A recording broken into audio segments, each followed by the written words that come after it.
Welcome everybody to this week's show.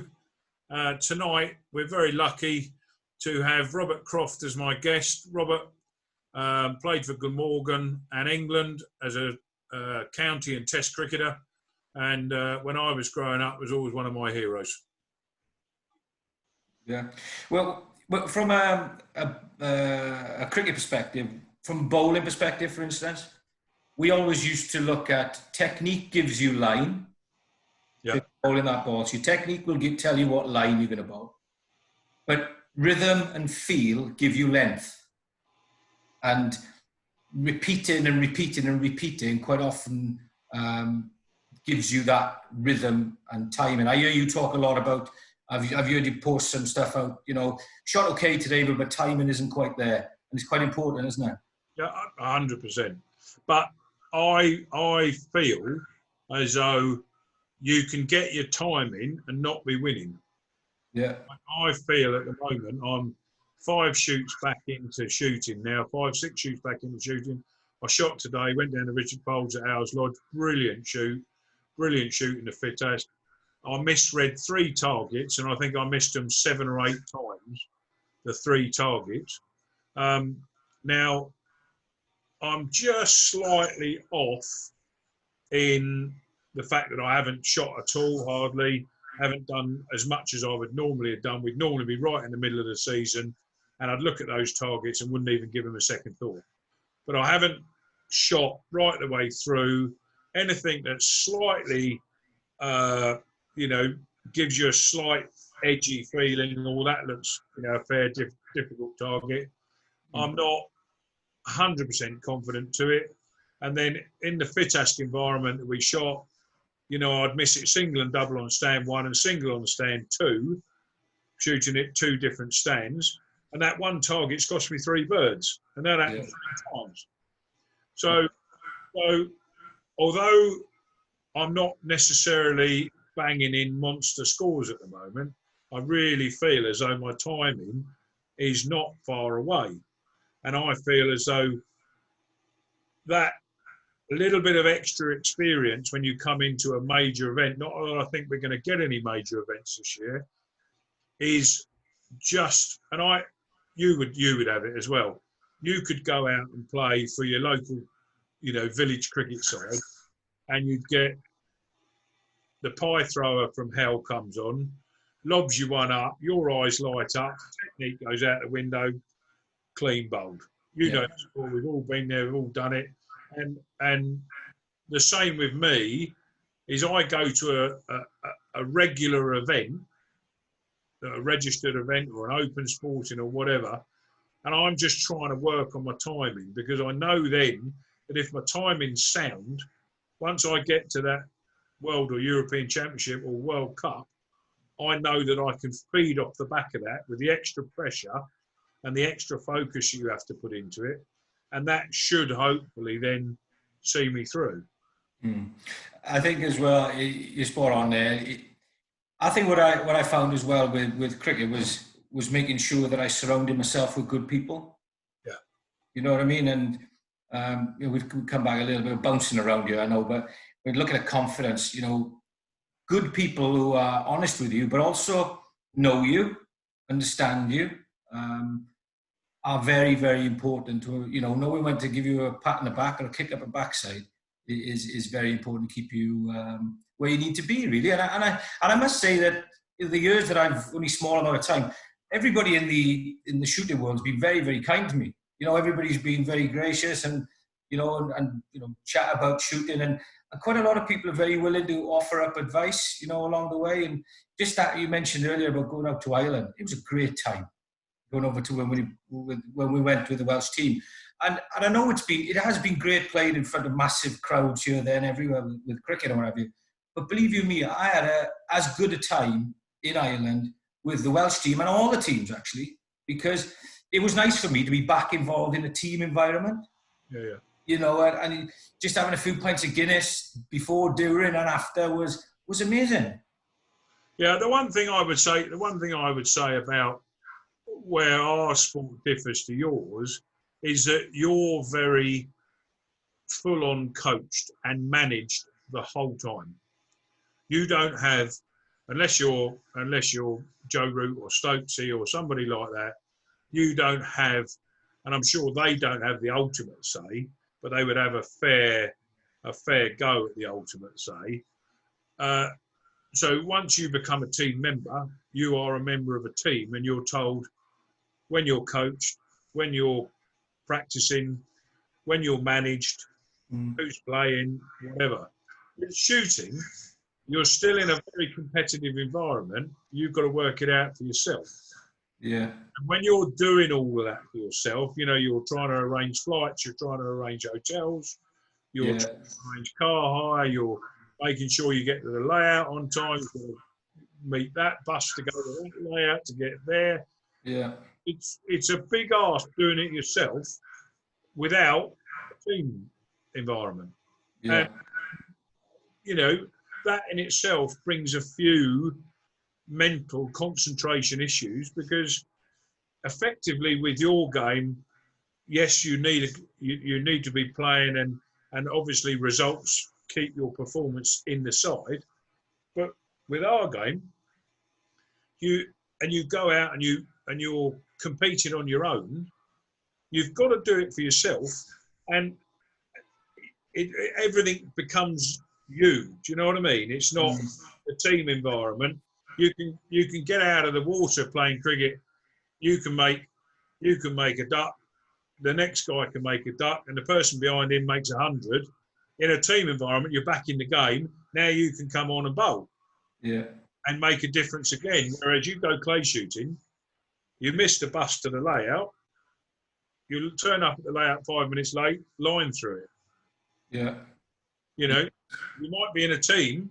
You might be in the British team. That's then cost the British team a medal. Yeah. So there's a fine line between the management side of it and the coaching side. Yeah, I think the modern way that the cricketer is sort of working now is actually throwing it back to the player more. Yeah. It went through quite a heavy stage of, well, when I was growing up, it was heavy coach influenced, right? The coach told you what to do, when to do it, and how to do it. Yeah. But the modern generation that I've worked with, and I guess it's just evolution, just the way that we're evolving. They don't like being told so much. You know, there's quite often a lot of pushback, and quite often the way it's sort of got across to us now is it needs to be player led. You know, a lot of that stuff, which I can see the merits of, but I can tell you what, it's bloody frustrating at times as a coach, because very often you're holding your breath when you really want to say something strong, but you daren't.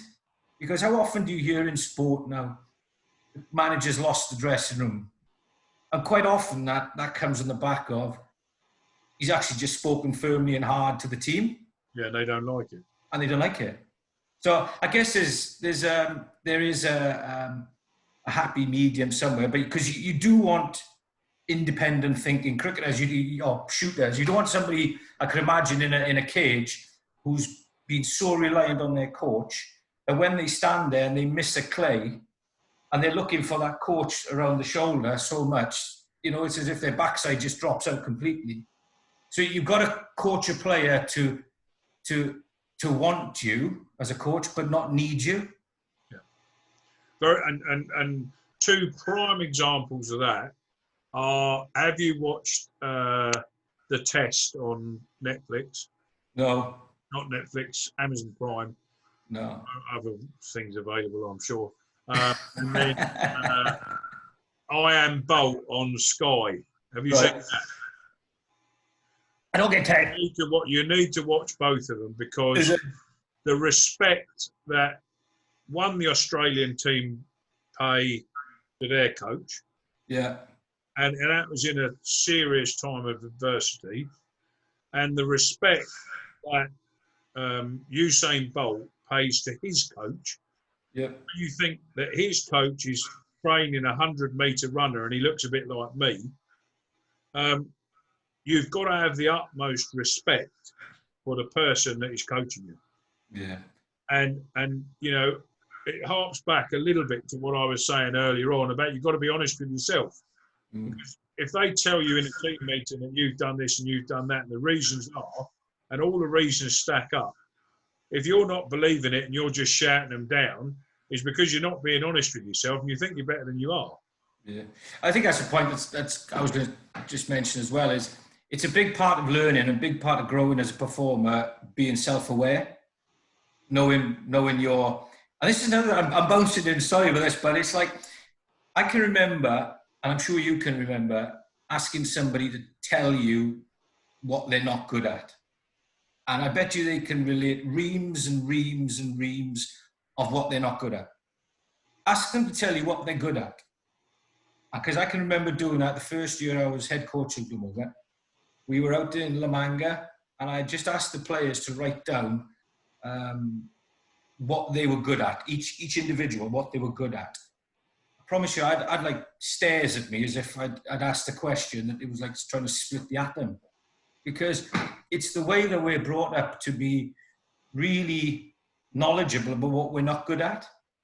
But then it's so important to grow as an individual, as a performer, to know what you're good at. Absolutely. It allows you to have a positive mindset. It doesn't mean to say that you ignore what you're not good at, and you've got to work on it. There's no doubt about it. But it's still important to protect yourself by knowing what you're good at. And that was something that was important for me to know and about myself. But again, come back to the point of being self-aware, is to know what type of person you are. What is your psyche? You know, what do you like? It's like, you mentioned KP earlier. You'd never tell KP, right, well, KP, we need you to block it. Right? What you might say is, KP, it'd be great if you could bat 2 hours. Right? Never tell, you know, because it's not in his DNA to go out and block a cricket ball, is it? No. So knowing what each other ticks. Have you seen shooters with maybe styles like that, or different people that you know will handle situations different ways? Yeah, it's very difficult for me. I've played a lot of cricket, and I love a team environment. And you know, a lot of my mates have had kids and everything else, and they all say, you know, what do you suggest and everything else? And I say, whatever sport they love, just get them down to the local club and get them in a team environment, because in life that is the making of them. Yeah. Having said that, I've played all my team sport in other sports other than shooting. And I've always believed that from a personal point of view, if I want to tick, I've got to be doing what I want to do.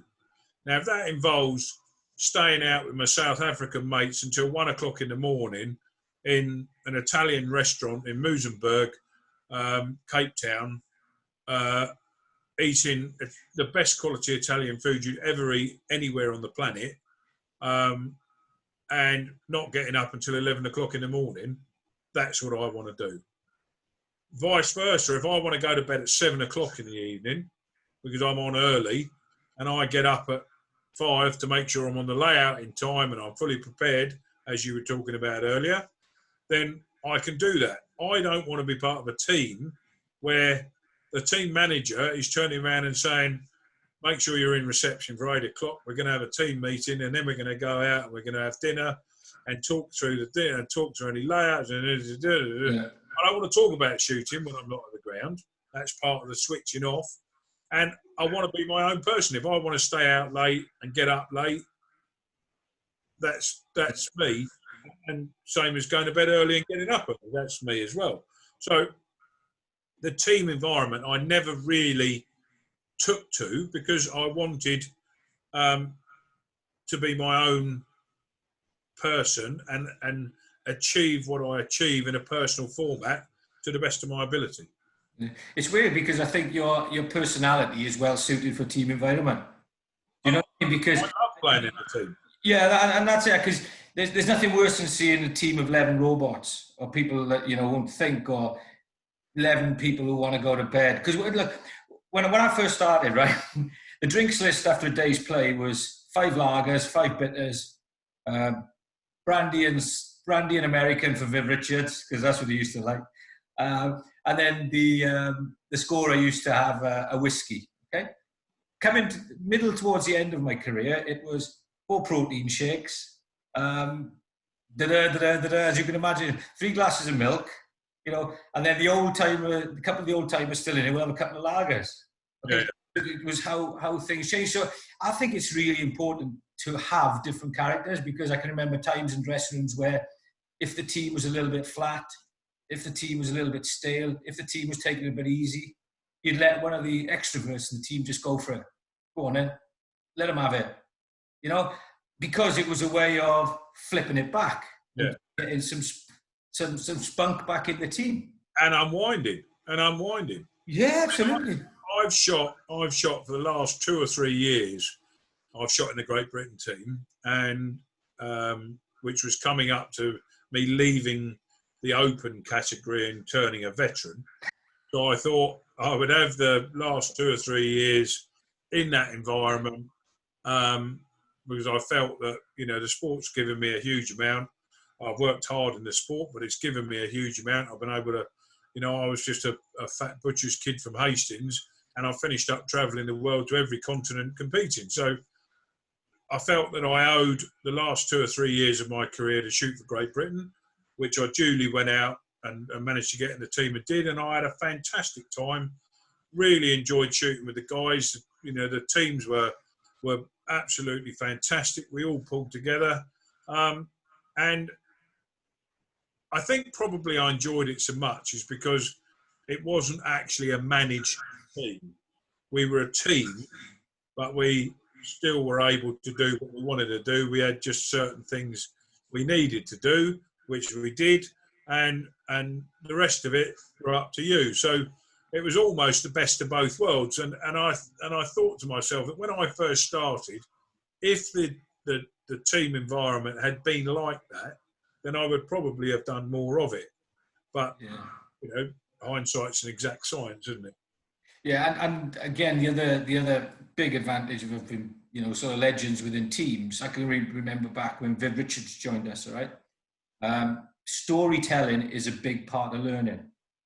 Yeah, and Viv used to talk about the days out in Australia where it was, you know, the pack of days and that sort of stuff. You know, it was full on cricket, and his attitude of Dennis Lilly running to try and knock his head off, and Viv's attitude was, no, I'm going to try and intimidate you by trying to hit you every time I hit the ball. You know, and it was a case of making batsmen realise that you can intimidate as a batsman as much as a bowler can try and intimidate you. Yeah. You know, and his big attitude was, whether you win or whether you lose, you don't take a step back. And I can remember, you know, we're talking about Kent. That's brilliant. I love, shame Kesey isn't on here tonight, but we won the Sunday League down in 1993 down in Kent, all right? And it was the first one-day tournament Glamorgan had ever won. And I don't know if you remember, it was in the days where you played the first 3 days of a championship game, and then you played a Sunday League game, and then you played the 4th day after the Sunday League game. So Kent were giving us a right tatering in the championship match. And it was going to be obviously us versus them for first and second for the Sunday League as well, all right? So as the game was going along on the Saturday afternoon, day 3, the day before we were going to play the Sunday League game, Kent should have declared. They had us on toast, all right? But their attitude was, we're going to keep them out there. We're going to grind them into the dirt. They're fielding, Kent were batting. They're going to just run us around. They had 500 or whatever lead as it was anyway. But they wanted to not only rub the runs against us, but also rub our noses in the dirt ahead of the day before, that we would be demoralised and knackered, basically. Anyway, one of the biggest examples of, forgetting he was not captain, but he was our leader. We came off the field, and I've never seen such an angry man, because he'd known that Kent had messed with the game. And do you know the old balcony at Kent where you actually had dressing rooms right next door to each other? You could jump on the fence. Yeah. We came off, and Viv, I've never seen him so angry, he picked his cap up and he threw it on the ground. And he flipped over the fence. And remember Carl Hooper was playing for Kent at the time? Yeah. And they had their door closed. And he was smashing the window like that. It didn't go through, but he was banging. He said, Hooper, you mess with the game going to mess with you. And he just kept banging that window. And he put the fear of God into Kent. because he knew that he needed to lift us. And he also needed to put fear back into Kent to make them realise that what they'd done to us was going to pick us up, not knock us down. Yeah. So, and the next day we went out and we won. Fantastic. I mean, but that's sport through and through, isn't it? It's a great leveler. Just one other thing while we're talking about that, just before we flip off onto a couple of other things. You were talking about timing earlier on and how you got timing when you were bowling and everything else. So one of the big things that I used to watch and used to have a huge amount of respect for, but it used to make me giggle, was when you used to come in and bowl off 2 yards behind the umpire. Yeah. Now, did you, one, have to practice that? And two, did you only do it when you felt your timing was bang on? Yeah. Right. First thing, why did I do it? Right? The reason I had to work out why I needed to do it. The reason why I had to do it was that I couldn't spin the ball like the big spinners of Warren and Muralitharan and people like that. It was quite comical, really, because when I was playing against Australia and Sri Lanka, the coach for the team at the time was David Lloyd for some of the games. And he used to say, right, you've got to beat your opposite number. And this little old me coming against the two greatest bowlers I've played a game. We're both spinning it like that, and I'm giving everything I've got, and I'm spinning it that much, right? So I realised that for me to find a point of difference, potentially, than some others, I had to work on gimmicks that didn't revolve around spinning the ball a yard and a half. So I had to throw off. My timing had to be on to do it, but why was I doing it? I was trying to put the opposition's timing off. Okay, so I used to, the important thing was to try and do it as if you were starting your normal run-up. And then all of a sudden, just get into your delivery stride and bowl the ball, which was like 2 yards behind. I remember one game where I did it against Northampton again, and Matthew Hayden, remember the great Australia left-hander? Yeah. He'd been smacking me into the houses. He had to take the kids up the garden because all the balls were just like... Flags up everywhere. So I had to work out, right, there's two things going to happen. Either I'm going to get him or I'm out. I'm out the team, but out the game anyway. So I thought, right, so I bowled exactly the same ball, but from by the umpire. And he played 2 or 3 shots before the ball got to him, went through the gate, bowled him. Okay, so that was the example. And the other one I used to do was, again, about timing. I used to run up and pause, just on my back leg. Again, I'm trying to gain some sort of advantage of throwing the batsman's timing off. Yeah. Just to show how important timing was. And I had to be confident to do it, yeah. But that's what I'm saying. Unless your timing is bang on, you can't pull something like that off. No. What happens is you either, if your timing's off and you try and bowl from behind the umpire, you hit him in the back of the head with the ball. Or you pause mid-strike, you follow through and finish up flat on the floor with the ball still in your hand. So your timing has got to be bang on. There's just one other little story with you talk about Murley and that sort of thing. I did a benefit shoot for Keesey, and he had Mullery came. Yeah. And, so I was doing a speech at the start, and I said, it's really, it's a real privilege for us today to have the world's second greatest off spinner here. Me being the greatest off spinner the world's ever seen. Second. And he took it that I was talking about Shane Warne. Speak to me for the rest of the day. Yeah. He's a lovely bloke.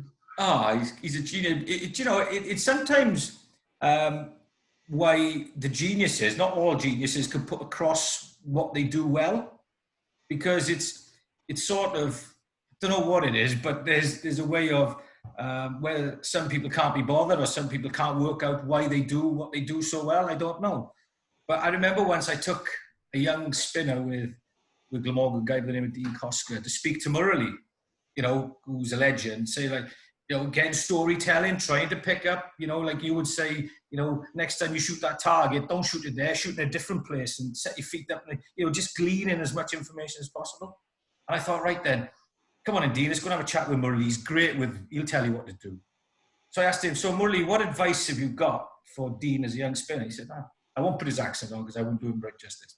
He said, well, if I was you, Dean, I'd put a man there, I'd put a man there, I'd put a fielder there, I'd put a fielder there, I'd bowl maidens, and I'd get 10 wickets.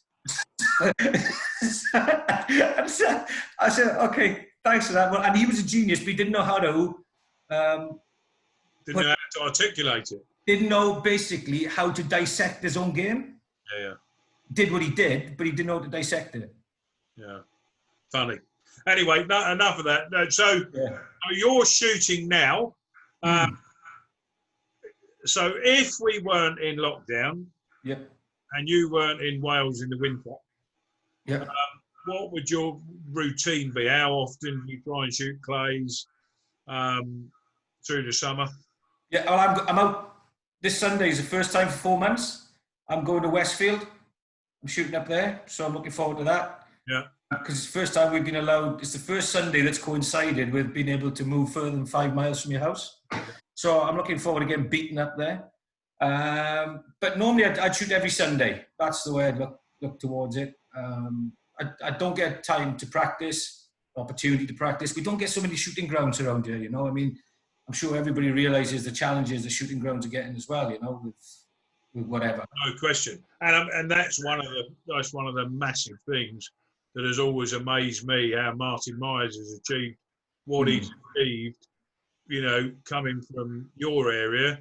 I think every time he gets in the car in the weekend, wherever he's going to go, he's got 2.25 hours before he gets to decent road and motorway, and then he's coming from Cardiff. So it's, you know, it's testament to him that he does as much as he does and has still got, you know, the passion to do it, having to do hundreds of miles every weekend. Yeah, well, Martin's closer to Ireland than he is to Westfield, I think. Oh, it wouldn't surprise me. Do you know what I mean? It's just the way it is. But I mean, that is a challenge to get that in. But you know, I try and get a Sunday in whenever I can. Try and do any of the majors if it coincides with a bit of time to do them. And then I enjoy my winter shooting as well. And your passion in the winter is obviously woodcock. Yeah, woodcock. We got, you know, we do appreciate the beauty of the woodcock as well. So it's not a case of going out there and trying to find every woodcock that lands on the ground. It's not that case at all. It's ensuring that we have a sustainable harvest, and we take our dogs out. We have a day out. I've got a small little rough shoot of my own as well, which is something. But I only shoot a few times a year. I have some friends around, some like-minded people, and it's a social way. And the other thing is, it keeps you fit. You know, you put the yards in shooting, and it you know, what people I hope understand as well is that the shoot day is perhaps 4 or 5 hours long, but the hours that go into that shoot day, from preparation, from when the birds, I'm talking to a man out to suck eggs here, right? But I just want people to understand, and you do it at what you do, right? But you know, the sacrifice you make to make that happen. People say, I've had a great day today. And I often feel like saying to some people who they sort of trudge that sentence out. So tell me, what do you think's gone into today? You know, from the minute one when you receive the birds or you what have you, and you make sure you almost look after them like children. You know, you make sure they're fed, you make sure they're watered, you make sure the electric fences are on, you make sure everything is there. And then gets closer to the shoot day, and then you make sure beaters are all sorted, you make sure that rides are all cut, you make sure this is done. Then the night before, you make sure that the food is organised. You make sure the trucks are there. That's what goes into the day, and that's months of work. No question. You don't need to tell me. Every single day of every season. So I'm very well with you there. So guns and cartridges, what are you shooting? Well, I'm shooting the MX 2000. Yeah. Sport. I shoot game bow in the winter for pheasant. Yeah. Partridge, and I shoot hull in the summer for clays. Right. Yeah, I thought you'd say that. I thought you were saying that game ball manufactured in Hull. Yeah, they are. They make me a batch of Hull. Well, I think with all the cartridge manufacturers now, they're all going through a pretty tough time. Yeah. Everywhere is, you know, massively down, as in every industry and whatever. So I hope that they all get through it. Anything else you want to, you know? No, it's I just want people to, I suppose, from my perspective, I never realised I'd love clay shooting as much as I do, and I suppose I'm saying that. Firstly, it's the welcome that you get from people. It's how often can you walk around with world champions? In other sports, and you can do that. Everywhere I've been, the safety is paramount. Yeah. Um, it's a quick, it's a fix you get weekly. People put the hours that go into setting up clay shoots, and also it's a test of your speed. And that's one thing I think that maybe I don't know whether shooting does or whether it doesn't. I've got two more questions to ask you for me. One, should shooting work more on reaction improvement for people who shoot? And I'm talking about club shooters like myself and people that how to speed up reactions. And secondly, what is the point of different colour clays? We had that one of those questions from your mate. Yeah. So, firstly, reactions. I think when I first started getting to a reasonable level, sort of 88, 89, 90, 91, coming into that area, obviously I wasn't carrying as much weight as I am now, and I used to play a hell of a lot of squash, and obviously I was playing cricket as well midweek and some weekends, because international travel hadn't taken over to the extent that it has now. And I think that your reactions, whether fast or slow, not every target's flat out of the box. There's a lot of close, slow stuff. There's a lot of long, slow stuff, just the same as there's quick, close stuff. So by playing squash and by playing cricket, what did your coach say to you? Whatever he said about keeping your head still, getting in line, feet position, whatever. There's one thing, and Watch the ball. Used to say it better than anybody: see ball, hit ball. Hit ball. Yeah, watch the ball was always a key. Yeah. Watch the ball. So for me, I think if you can play tennis or any moving ball sport, then I think there's a massive advantage because you learn to watch the ball and you learn to watch the object. A lot of people, when they're shooting, learn to watch a gap in front of the target. Well, if the target don't go in that gap, what are you watching? Yeah. So if you're watching the target, the ball, your technique, so you would watch the line the ball's being bowled on and your bat comes through that line. You don't actually watch the ball onto your bat, so you wouldn't onto a tennis racket or a squash racket. You watch the line and you play the line, but you're actually watching the object and your gun is following. I think a lot of people tend to look at a gap or they watch the gun and they take their mind off the focal object, which is the target or the ball. Is the gun in your peripheral vision? You've got to keep both eyes open, and if you're wrong eye dominant, then you need to. In my view, you can do it with technique. You can do it with technique, but really and truly, in my view, you just cloud the pupil. Yeah. So you keep your peripheral vision, which gives you an ability to judge distance and speed and depth. And depth is very important. And then by doing that, watch the ball and let your technique take over and stop worrying about everything else. Because it's the same as someone's bowling you a slow delivery. You don't go back here and play the shot and then expect the ball to be on the end of the bat. You watch the ball and play the shot. Yeah. Same with clays. You see the clay off the arm, as long as you're waiting for the clay off the arm and you haven't gone, your hand-eye coordination is moving with your arms. So your arms move to the target because that's where your eyes are looking. And then your hands will follow, the gun will follow.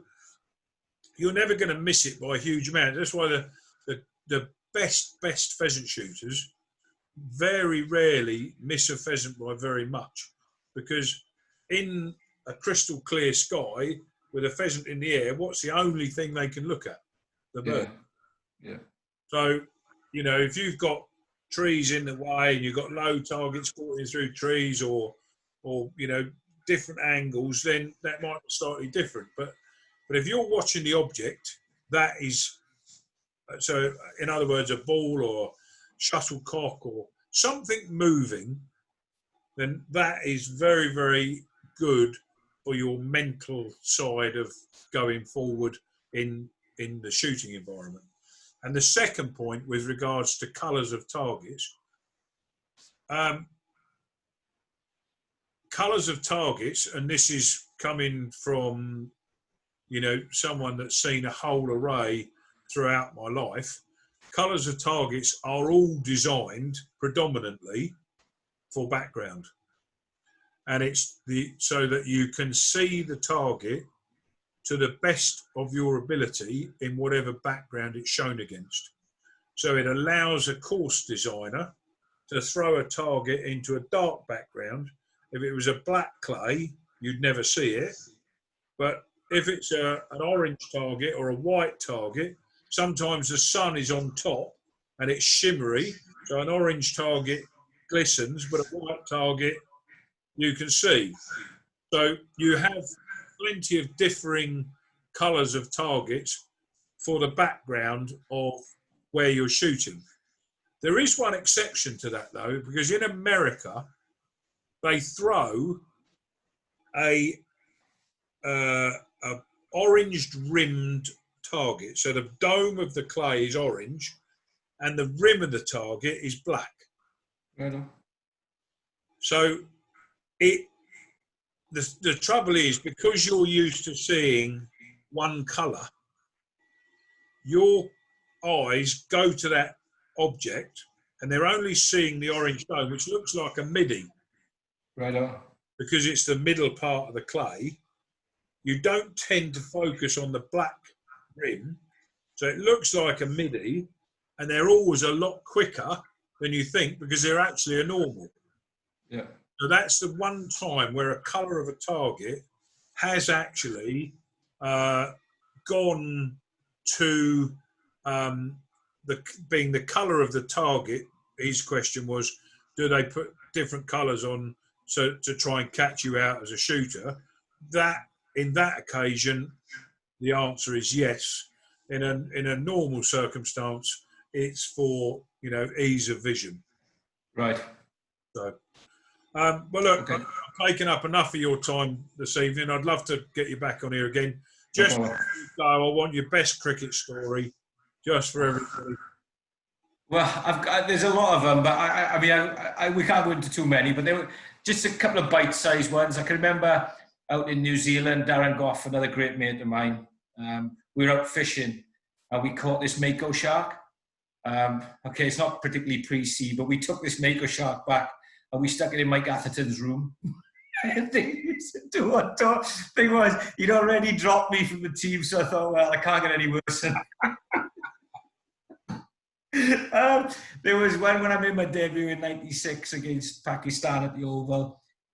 You know, like I said, I'm a proud Welshman. I speak some Welsh, and I thought, well, look, I've got to try and stand up for myself a bit here because it's very easy to go into your shell. So David Lloyd again wanted players to try and get to know each other, also get to know yourself, but get to know each other. And he asked each player to write a few lines about themselves. Don't put their name on it, throw it into the middle, and then player would read out, you know, the sentence, and then we had to guess who that player was. You know, so it went round to NASA, it went round to Grant Thorpe and little things like that.